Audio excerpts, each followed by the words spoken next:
Akwaba, welcome to Tikyiile Talks. This is a platform where I, Tikyiile, have conversations with people from different walks of life who share their thoughts and parts of their story thus far. I hope you enjoy. So Adam, obviously you were the only Asian kid in your year or so. Yeah, I'd say there was two of us, two Asian kids, And I'm in the guessing whole of the year. whole year. Yeah. So if you're looking at it from an outward point of view, so you see you amongst all these other pupils, and you were, you were rich, and you're wearing all the kind of clothes that, the higher end kind of Yeah. scale. So you were probably labeled as the rich Asian. Yeah. So how did Yeah. that make you feel? I think I've built up sort of this character, sort of from a young age because of that.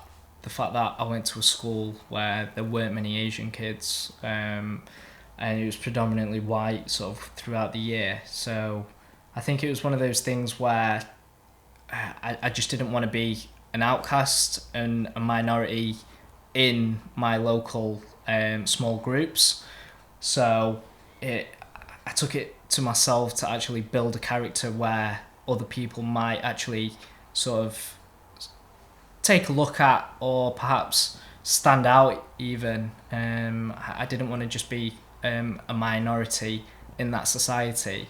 So I think it's subconsciously something that I've built up over the years to actually build a character where in society I'm more accepted than if I would be if I didn't take an interest in fashion, which Right. I'm sure other people do on first glance. Like what's the saying? You judge someone in the first 2 seconds of meeting them. Like you probably do a quick head to toe. So all right, Of this what, is this person. and you Yeah, move yeah, on. exactly. And then you move on and think, right, I've already pictured what they're like, and I don't want them to think I'm just that little small kid. That's nothing. So I think that's sort of where that's come from.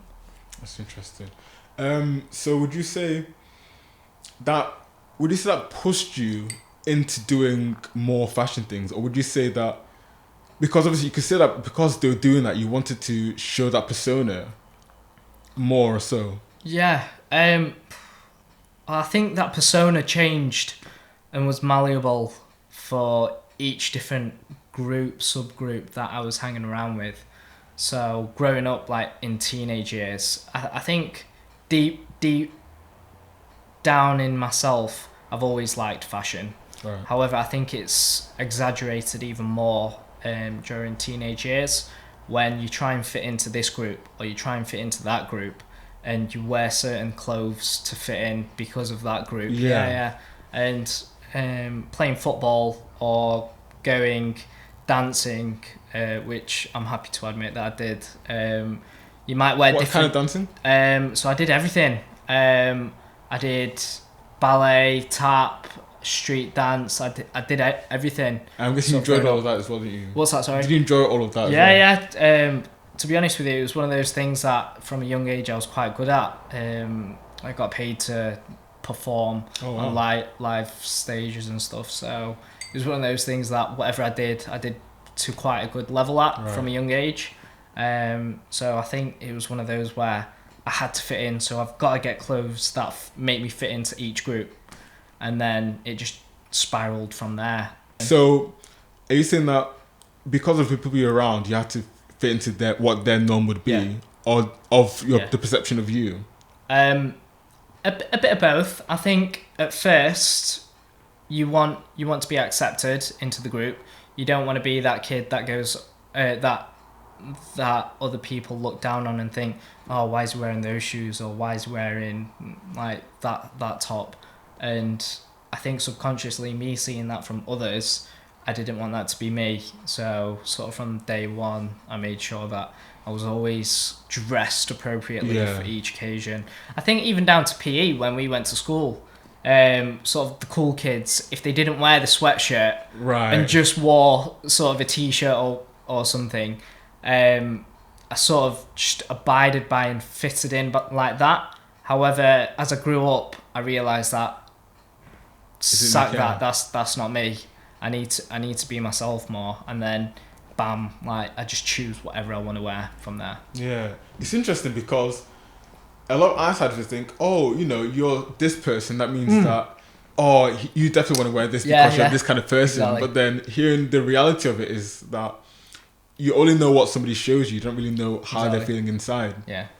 That's interesting. So I think I got to a point after I left school where I genuinely didn't care about what anyone thought of what I'm wearing. I'm wearing this because I genuinely like that. I'm wearing these shoes because I like the details of the midsole, etc., etc. And I think that's what I'm proud to be. Someone who wears exactly what they want to wear. So would you say? So I'm guessing you probably then spent more money than you probably wanted to just to impress people. So much money. I think prom alone, which I'm sure you wore it. Yeah, so I wore a Gucci pair of loafers, and then this is at 16 years old when kids shouldn't really be. And you're not even working at this point. I was working actually. Working? Yeah, I was working for the parents' right. takeaway, and I used to get £100 a week from working Friday, Saturdays, and not going out with friends or anything. Every Friday, Saturday, this is, and it was all cash in hand, and I'd save up all my money, weeks and weeks and weeks, and then wait for prom and be like, I'm getting that. I want to wear that. Yeah. So I went pretty hard during my younger years. It's terrible. Yeah, that's interesting because you think that, oh no, he's definitely getting money from here or getting money from there, but you actually put your hard work in. Oh yeah. Like none of it was. When I say none, maybe the birthday gifts, they maybe went out and sort of put my foot down. I want this, and I will say maybe at times I was a little bit spoiled on birthdays, etc. But a lot of the clothes that you saw growing up, like I earned for myself. If you can't earn the cash, don't spend it. Yeah, it's one of those. Like if you can't afford it, don't buy the fakes or don't buy anything. So I guess fakes is, what are your take on fakes in general? Horrible, terrible. Bootleg, I'm fine. I completely understand that market, but so for those, how do you define fake and bootleg?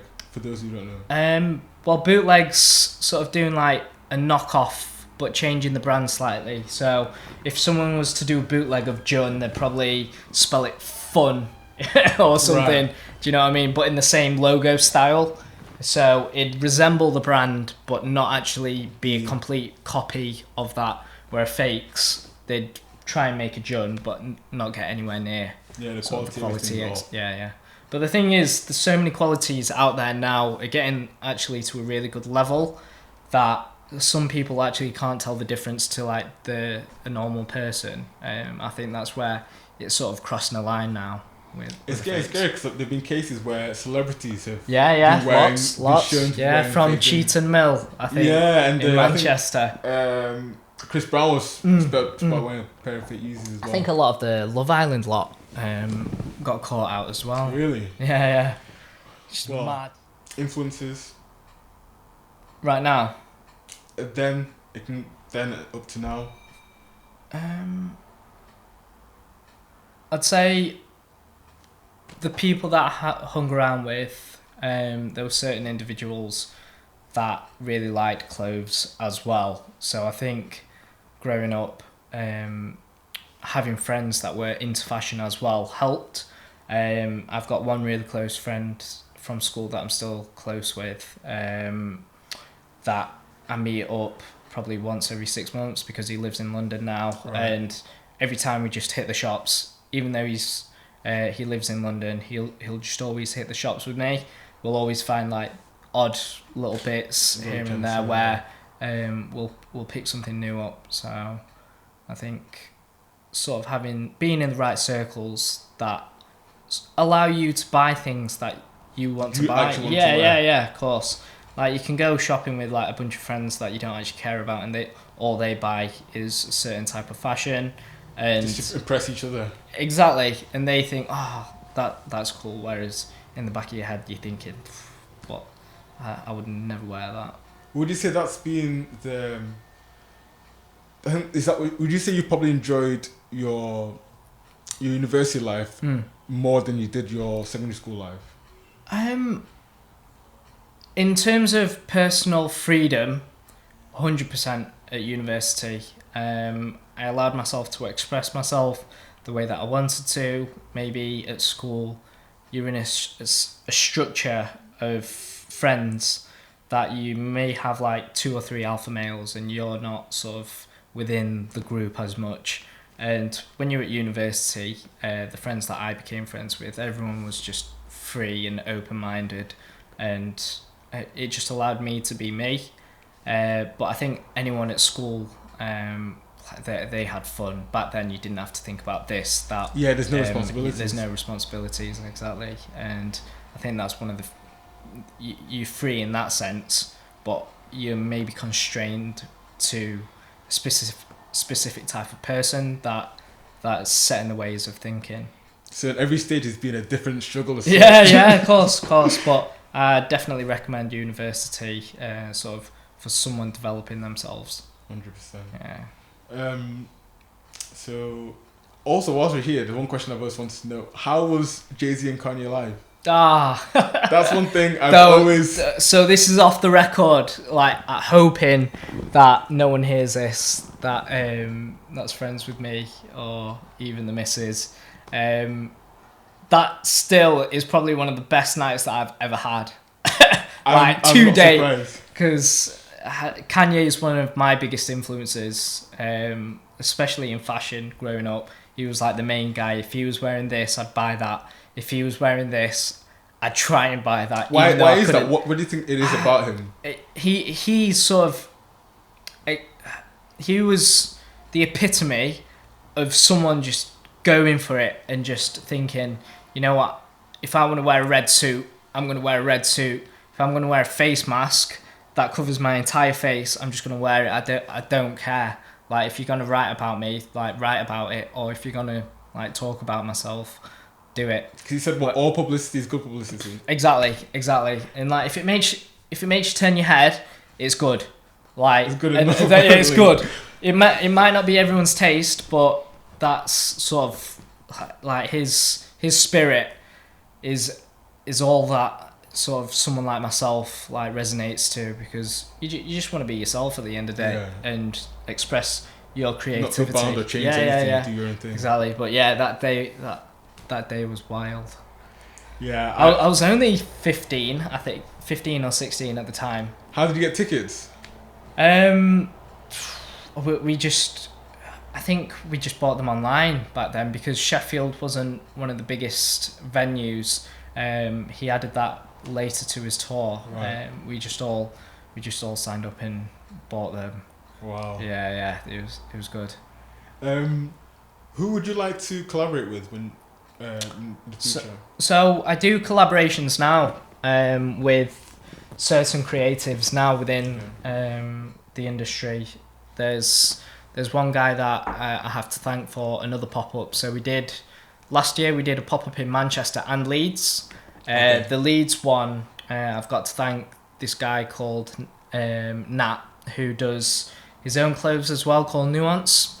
Really cool stuff. He makes artistic designs. He gets artwork from other artists to print out onto his t-shirts, and actually he does some of the designs himself, I believe. And we always try and meet up to discuss ideas on how to improve parts of the brand, because we're guys that we're open-minded, and we just get along and talk through things that might help ourselves in our own brand. I think that's the best way. If there's something that I don't know that you can teach me, then that's the best way to learn. And being open about it. Yeah, of course. Definitely. And being humble. Like I know for a fact I'm nowhere near where I want to be. So if I can get others that are on a level or maybe slightly ahead of me to help me get to where I need to be, you help them in return. That's it. If you could go and work for and be under for a year or so, living or dead, who would it be? Or who would your top 2 or 3 be? 2 or 3 people. Yeah, so either in terms of your fashion, who could help you develop most, or who do you think you just want to spend a year with and just get to know why Just they pick his do that? brains out. Yeah. It's not even fashion related. It's David Goggins. Right. Have you seen him? He's a Navy SEAL guy? Navy SEAL guy, that's Yeah. right. If I could spend 7 days with him, I guarantee that I will come out a different man. I'll be re-energized. I'll probably quit my 9-to-5 job that I'm doing now. You think so? Yeah, I'd come away and just run every day and get up at 4 o'clock. That guy's a machine. Like he's unlocked a part of his brain that I think not many people do. Like how many people can come away and say that they've run so many ultra marathons and whatever he's done? It's crazy. Gosh. And another guy as well that I've been listening to, Sean Atwood. Okay, who is he? I have no idea who that is. So he was a broker in the US, but he's from Manchester. Okay. He got really rich from the stock market doing trades, and then got into sort of the house music scene, and started to set up events of like 30,000 people, and basically threw these massive parties, and then sold the drugs as well at these events to make the money. Long story short, he became like a drug lord, like in America. Right. Got locked up for I think for life, and then now he just comes out to do these speeches about his time in prison, how to come out of that, and like he's just a really good speaker. Wow. Yeah, he's good. And in terms of your fashion as well, who do you Yeah. want to work with in terms of developing your brand? Nigo's 100%. right up there. Yeah, don't care what anyone else says. Bring me Virgil and I'll probably and ah about working with him. He's right at the top of the game, and I can't fault that. He's done amazing things with Off-White, Louis Vuitton, and his own stuff as well. But Nigo, when you look at his stuff and look at his fashion and the quality of his clothes, you just can't look at anything else. I guarantee if you look at Human Made, which is the stuff that he makes now. You're with Pharrell. Yeah. You won't go back to another T-shirt. Yeah. What do you think it's about him that he's so innovative in that sense? I think it's the fact that he just makes whatever. He doesn't go with a specific aesthetic of doing this or doing like, say for instance, making sports jackets and having a specific design, like having black clothes, this, that, and having a theme. He just goes with, right, I want to make a military jacket, but I want to slap this on. And he just makes like a masterpiece. Right. It's good. No, I definitely hear you on that. I think that's it. Yeah. So that's been Adam Lee, the creator of John, for Tikyiile Talks second episode. I'll leave all his links in the description down below. And thank you for watching. Thanks again, Adam. Cheers for having us.